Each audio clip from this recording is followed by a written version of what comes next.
তুফান বছরে একাধবার আসে, যখন আসে তখন প্রলয় ঘটে। না, তুফান বছরে একবার করে আসে না। তুফান বাংলা সিনেমার ইতিহাসে এই প্রথমবার আসছে। ভাইরে ভাই, ভাইরে ভাই, কি দেখলাম এটা! এটা কি বাংলা মুভির টিজার, তাও বাংলাদেশি কোন সিনেমার টিজার। এই টিজার দেখার পরে শাকিব খানের যারা হেটার ছিল তারাও প্রশংসা করতেছে, আর রায়হান রাফির একটা সেলুট দিচ্ছে। কারণ শাকিব খানের ভক্তরা এতদিন ধরে শাকিব খানের এইরকম একটা লুক দেখার জন্যই অপেক্ষায় ছিল, আর শাকিব খান তার এই লুক আর ক্যারেক্টার এমন ভাবে দেখালো যেটা এখন বাংলাদেশ, ইন্ডিয়া, পাকিস্তান থেকে শুরু করে পুরো ওয়ার্ল্ডে ভাইরাল। আর বাংলা সিনেমা এত প্রশংসা পাচ্ছে যেটা আসলেই গর্বের। শাকিব খানের এই 1.5 মিনিটের টিজারে কি ছিল না! শাকিব খানের যে ভয়েস, এখন থেকে পুরো দেশকে তুফানের হাতে তুলিয়া দেব, সাধু ভাষায় যে ডায়লগ, আর এর ব্যত্যয় ঘটিলে ব্যাকগ্রাউন্ডের বিজিএম কি নাই এই টিজারে। এখন কথা হচ্ছে, বাংলাদেশের নায়করা যত ভালো কিছুই করুক না কেন, এখন কিছু মানুষ আছে একদম প্রিমিয়াম কোয়ালিটির ফ্রেশ ফালতু, তারা বলবে যে এইটা এনিমেলের কপি, এইটা কেজিএফ এর কপি। বাইরে কেজিএফ বা এনিমেল সিনেমার নায়করা এই ধরনের লুকে ছিল। এইটা হচ্ছে সিনেমা জগতের খুব কমন একটা বিষয়। যখন যে লুক দর্শকরা পছন্দ করে, নায়করা সেই লুকেই সিনেমার পর্দায় আসে। এখন একটা লুক এর কারণে যদি সিনেমা অন্য একটা সিনেমার কপি হয়, তাহলে তো আর বলার কিছু থাকে না। একটা সিনেমা অন্য একটা সিনেমার কিছু দৃশ্যের সাথে মিল থাকতেই পারে। এই জন্য যে ওই সিনেমাটা হচ্ছে অন্য একটা দেশের সিনেমার কপি, পুরো সিনেমা দেখতে হবে, গল্পটা বুঝতে হবে, তারপরে বলা যাবে যে এটা কি। এখন কথা হচ্ছে, যারা এই সিনেমার ওই যে কপি নিয়ে আলোচনা করে, ওরা হচ্ছে ঘরে বউয়ের বানানো আলু ভর্তা দেখলেও বলে যে তো পাশের বাড়ির ভাবির আলু ভর্তার কপি করা হয়েছে।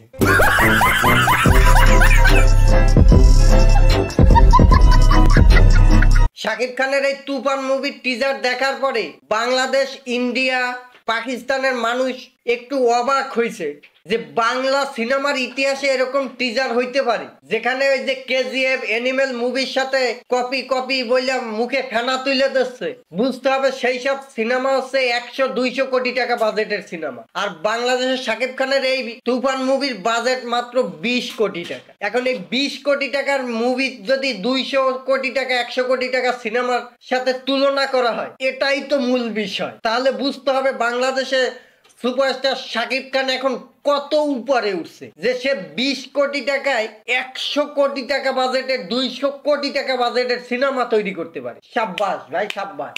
যারা এইসব আলোচনা করেন তাদেরকে একটা ধন্যবাদ দেওয়া দরকার। এখন বিষয়টা হচ্ছে, 1.5 মিনিটের টিজারে মাত্র 2টা ক্যারেক্টারই ওপেন করা হয়েছে। আসল টুইস্টও এখনো বাকি। এই সিনেমার মেইন ভিলেন কে, কি হবে মুভির গল্প, শাকিব খানের যে লুক, শাকিব খানের মেশিন গান নিয়ে স্লো মোশনে বেরোয় আসার যে দৃশ্য, অসাধারণ অসাধারণ। আর ওই সব শেষে দেখানো হয়েছে চঞ্চল চৌধুরীর সেই অবাক করা ডায়লগের পরে হাসি। খুব ভয় পাইছি রে তুফান, খুব ভয় পাইছি।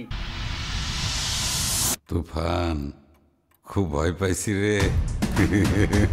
কারণ আমরা তো এখনো সেই 90 দশকের সিনেমা ও শীতেছে এরকম টিজার দেখে অভ্যস্ত। এখন এই ধরনের একটা ইন্টারন্যাশনাল মানের টিজার দেখে আমাদের মাথায় আসলে ঘুরে গেছে যে এর আগেও তো বাংলাদেশে বিগ বাজেটের সিনেমা হয়েছে, 200 কোটি টাকার সিনেমা। সেই সিনেমা তো আমাদের হতাশ করছে, আর এই 20 কোটি টাকার সিনেমায় এই ধরনের একটা টিজার তৈরি হইতে পারে। এই সিনেমার মূল একটা চরিত্রে অভিনয় করছে ওপার বাংলার জনপ্রিয় অভিনেতা যিশু সেনগুপ্ত, আর এই যিশু সেনগুপ্তই হচ্ছে এই সিনেমার আসল টুইস্ট। তাই সবার মতো আমি অপেক্ষায় আছি, যেহেতু রায়হান রাফি ভাই বলছে এবারের ঈদুল আজহায় এই সিনেমা মুক্তি পাবে, এই সিনেমা দেখার অপেক্ষায়। সবাই ভালো থাকবেন, সুস্থ থাকবেন, দেখা হবে নেক্সট ভিডিওতে। আর হ্যাঁ, ভিডিওটা যদি ভালো লাগে লাইক, কমেন্ট, শেয়ার করতে ভুলবেন না। আর ফেসবুক থেকে দেখলে ফলো করতে ভুলবেন না, ফেসটা কিন্তু ভুলে যাবেন না।